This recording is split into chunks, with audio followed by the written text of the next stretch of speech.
মধ্যবিত্ত সংসারে গৃহিণীদের সব চাহিদা কখনোই পূর্ণ হয় না। একটা চাহিদা পূর্ণ হতে না হতেই আর একটা চাহিদা সামনে এসে হাজির হয়। হ্যালো এভরিওয়ান, আসসালামু আলাইকুম। কেমন আছেন আপনারা সবাই? আশা করব আপনারা সবাই অনেক ভালো আছেন। আলহামদুলিল্লাহ, আমিও ভালো আছি। আর তাই চলে এসেছি আবার নতুন একটা দিনের সাথে নতুন একটা ভিডিও নিয়ে। আগামী ভিডিওটা যেখান থেকে শেষ করেছিলাম সেই ভিডিও থেকেই আরও কিছু অংশ বাকি ছিল, সেই দিনের কিছু কাজ। তো সেই কাজগুলো এই ভিডিওর মধ্যে শেয়ার করেছি।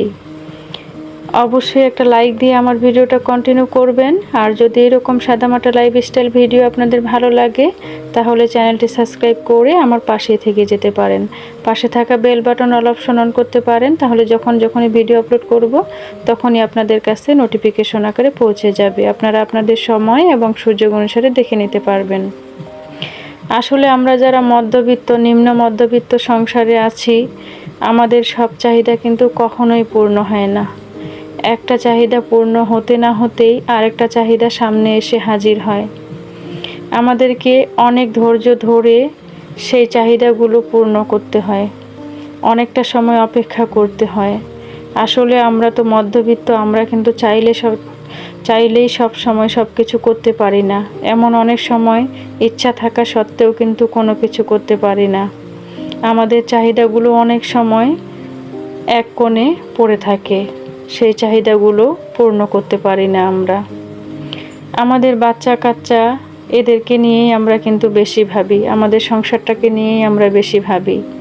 আমাদের সন্তানদেরকে আমরা কিভাবে মানুষ করব, তাদেরকে কিভাবে সব চাহিদা পূর্ণ করতে পারবো, তাদের সব চাহিদাগুলো, সেগুলো কিন্তু আমরা সব সময় কল্পনা করি, ভাবি যে আমাদের সন্তানরা ভালো থাক, তাদের সব চাহিদাগুলো পূর্ণ হোক। আমরা তো বাবা মা, তাই না? আমাদের কষ্টটা আমরা সব সময় লুকিয়ে রাখি, আর আমাদের সন্তানদেরকে ভালো রাখার জন্য যেটা করা প্রয়োজন আমরা কিন্তু সেটাই করি। এমন অনেক সময় নিজের চাহিদাটা আমরা পূর্ণ না করে আমাদের সংসারের এমন একটা প্রয়োজন আছে, সেই প্রয়োজনটা কিন্তু আমরা তখন ফুরিয়ে নেই। অনেক সময় সন্তানদের চাহিদাগুলো পূরণ করে দেই। এটাই হচ্ছে মধ্যবিত্ত, তাই না? আমার সংসারে যেমন আমার বাচ্চারা যে কোনো আবদার করলে ওরা কখনো ওর বাবার কাছে আবদার করবে না, সব আবদার কিন্তু আমার কাছে বলবে। আসলে আমি তো হাউসওয়াইফ, আমি তো একজন গৃহিণী, আমি তো কখনো ইনকাম করি না। আমি কিভাবে তাদেরকে দিব কোনো জিনিস, বা কিভাবে তাদের ছোট ছোট চাহিদাগুলো পূর্ণ করব। তখন নিজের কাছে অনেক বেশি অপরাধী মনে হয়, নিজের কাছে অনেক বেশি খারাপ লাগে যে আসলে আমি যদি নিজে কিছু করতে পারতাম, নিজে যদি কিছু ইনকাম করতে পারতাম, তাহলে নিজেদের ছোট ছোট শখগুলো বা নিজেদের যে ছোট ছোট চাহিদাগুলো এবং সন্তানদের ছোট ছোট চাহিদাগুলো, সেগুলো কিন্তু খুবই সহজে পূর্ণ করতে পারতাম, তাই না? আমাদের হাজব্যান্ডের উপরে আমাদেরকে নির্ভর থাকতে হয়। কোনো কিছু একটা করতে গেলে তাদের কাছে হাত পাততে হয়। অনেক সময় কিন্তু তাদের সামর্থ্য অনুযায়ী আমাদেরকে দেয়, আর অনেক সময় কিন্তু সেটাও পাই না। তখন কিন্তু মনটা অনেক বেশি ভেঙে যায়। আর সেই জায়গা থেকে মনে হয় যদি নিজে কিছু করতে পারতাম তাহলে হয়তো আমার এই ছোট ছোট আবদারগুলো আমি নিজেই পূর্ণ করতে পারতাম। আসলে বর্তমান যুগে প্রত্যেকটা নারীর কিন্তু নিজে কিছু করা দরকার, নিজেকে একটু স্বাবলম্বী হওয়া দরকার। সব সময় হাজব্যান্ডের উপরে নির্ভর না করে আমরা যদি নিজে কিছু করতে পারি, তাহলে আমরা আমাদের এই ছোট ছোট চাহিদাগুলো নিজেরাই পূরণ করতে পারবো, তাই না? বিশেষ করে আমরা যারা একেবারে সাধারণ পরিবারে আছি, আমাদেরকে তো অনেক বেশি হিসাব করে চলতে হয়। আমাদের হাজব্যান্ডের যে ইনকাম সেটা তো অনেকটা হিসেব করেই আমাদেরকে কিন্তু ব্যয় করতে হয়। আর সব কিছু কিন্তু তাদের উপরেই নির্ভর করে। আমাদের সংসার যে পুরো পরিচালনা, সেই দায়িত্বটা কিন্তু আমাদের হাজব্যান্ডের উপরেই থাকে। সেজন্য কিন্তু আমরা যখন প্রয়োজন হয় আমাদের কোনো কিছুর, তখনই কিন্তু তাদের কাছে আমরা প্রয়োজনটা বলি, বা প্রয়োজন অনুসারে টাকা দেয় আমাদেরকে, আর অপ্রয়োজনে কিন্তু কখনোই দেয় না। সেই জন্য কিন্তু আমরা অনেক বেশি কষ্ট করি, অনেক বেশি পরিশ্রম করি এর ফাঁকে ফাঁকে 2-1 টাকা, 10টা টাকা, 20টা টাকা করে কিন্তু সঞ্চয় করার চেষ্টা করি। আর এই 10টা টাকা, 20টা টাকা করে সঞ্চয় করে আমরা কিন্তু অনেক ছোট ছোট সংসারের আবদারগুলো পূরণ করে থাকি। এটাই হচ্ছে মধ্যবিত্ত। আসলে আমাদের অনেক চাহিদাগুলো না এক কোণে পড়ে থাকে, সেই চাহিদাগুলো আমরা কখনোই পূর্ণ করতে পারি না। সেই জায়গা থেকে আসলে আমিও চেষ্টা করি যে এই বর্তমান সময়ে যদি নিজে কিছু করতে পারতাম। আসলে অনেক ইচ্ছা আছে, সেটা কিন্তু করতে পারি না। সবার পরিবারে কিন্তু সব কিছু করতে একদমই সুযোগ থাকে না, সবার কিন্তু সেই রকম স্বাধীনতাও থাকে না। আমরা যারা গৃহিণীরা আছি, আমাদের প্রত্যেকেরই সংসার কিন্তু আলাদা আলাদা। প্রত্যেকের হাজব্যান্ডের যে আচরণ সেটাও কিন্তু আলাদা, তাই না? সবার ইনকাম কিন্তু এক নয়, কারো ইনকাম বেশি, কারো ইনকাম কম। কারো পরিবারে স্বাধীনতা বেশি আছে, কারো পরিবারে স্বাধীনতা কম আছে। আবার কারো পরিবারে দেখেন অনেক ধরনের সুযোগ সুবিধা আছে, আর কারো পরিবারে দেখেন কোনো ধরনের সুযোগ সুবিধা নেই। তো বিভিন্ন ধরনের সমস্যার মধ্যে কিন্তু আমাদেরকে পড়তে হয় এই মধ্যবিত্ত সংসারে।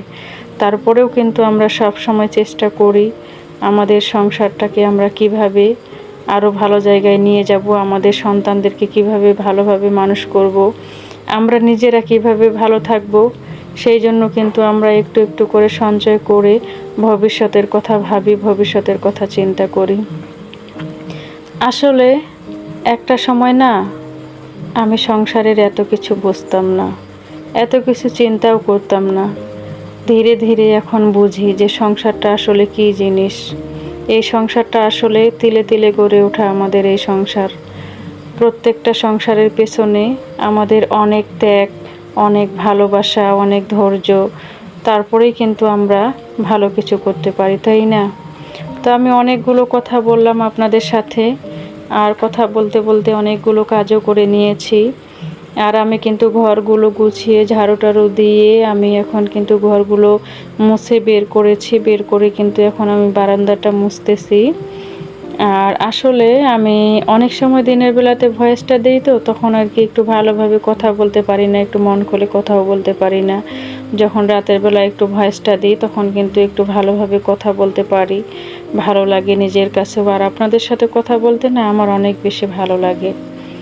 আমি যখন ইউটিউবে কাজ করি নাই তখন আর কি অনেকটা সময় পেতাম, আর এখন তো কোনো সময় পাই না নিজেকে দেওয়ার জন্য। সব সময় ব্যস্ত থাকি সংসারের কাজকর্ম, বাচ্চাদের নিয়ে। তারপরে কিন্তু যেই সময়টা পাই সেই সময়টাতেই কিন্তু আমি ইউটিউবের মধ্যে কাজ করছি। জানি না এখানে কখনো কিছু করতে পারবো কি না, তবে এখানে চেষ্টা করব ইনশাআল্লাহ। চেষ্টার ফসল একদিন অবশ্যই ভালোই হবে। সেই চেষ্টায় কিন্তু কাজ করছি, পরিশ্রম করছি। আর আমি কিন্তু খুবই সাধারণ পরিবারের একজন হাউসওয়াইফ। আমি যে এই জায়গা থেকে ইউটিউবের মধ্যে আসতে পেরেছি, কাজ করতেছি, এটাই কিন্তু আমার জন্য অনেক বেশি। কারণ সবার পরিবারে কিন্তু সব কিছু মেনে নেয় না। তবে আমি যে এখানে কাজ করছি, আমার হাজব্যান্ড কিন্তু আমাকে অনেক বেশি সাপোর্ট করে। সেই মানুষটা যদি আমাকে সাপোর্ট না করতো তাহলে কিন্তু আমি কখনোই এখানে কাজ করতে পারতাম না। এখানে আসাটা কিন্তু অনেক বেশি কষ্টকর, তাই না? তো আমরা অনেক গৃহিণীরাই কিন্তু অনেক কিছুই করতে চাই, কিন্তু সময় সুযোগ আর সেরকম কিন্তু সিচুয়েশন বা সেরকম স্বাধীনতা থাকে না, সেই কারণে কিন্তু আমরা করতে পারি না, তাই না? তবে আমরা যারা এসেছি, আমি দোয়া করব আল্লাহ তাআলা যেন আমাদের সবাইকে সফলতা দান করে দেন, সবার মনের আশা পূর্ণ করে দেন। আমরা সবাই যে স্বপ্নটা নিয়ে এসেছি সেই স্বপ্নগুলো যেন পূরণ করতে পারি। আমরা সবাই সবাইকে ভালোবাসা দিয়ে এগিয়ে যাব ইনশাআল্লাহ। আর আমি কিন্তু এখন কিছু চিপস ভেজে নিয়েছিলাম বাচ্চাদের সহ, এখন কিন্তু বিছানায় বসে বসে খাচ্ছি আর কি। তো আজকে আমি অনেকগুলো কথা বললাম, আমার এই কথার মধ্যে যদি কোনো ভুল ত্রুটি থাকে অবশ্যই ক্ষমা দৃষ্টিতে দেখবেন। আর ইনশাআল্লাহ আমাকে একটু অনুপ্রেরণা দিবেন। আপনাদের অনুপ্রেরণা পেলে আমি সামনে ভালো কিছু করতে পারবো ইনশাআল্লাহ। আর আজকের মতো এই ভিডিওটা থেকে আমি বিদায় নিব। আবারও সবার সুস্বাস্থ্য কামনা করছি। আল্লাহ হাফিজ। আসসালামু আলাইকুম।